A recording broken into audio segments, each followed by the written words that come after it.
and I'm speaking as a prophet.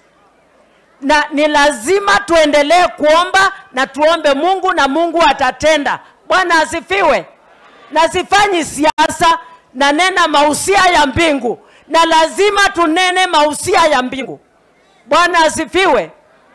Ile kitu ingine nataka kuomba Bishop Mutua. Hii Katelembu ina vita kubwa. Omba vita iliyo Katelembu ishe, na wale watu wa Miwongoni damu wawe compensated, wale wenye haki ya kuwa compensated. Na hiyo ndio vita yangu kubwa Machakos, na sitaacha hii vita. Mashamba yetu yanaendelea kuenda na watu ambao hawafai.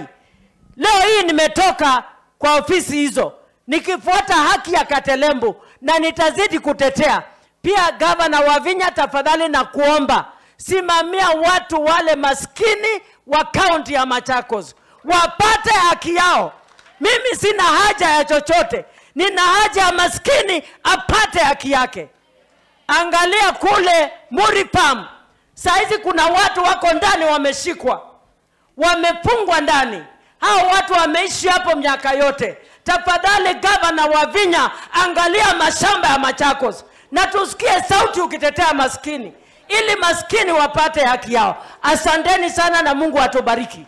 Thank you, madam.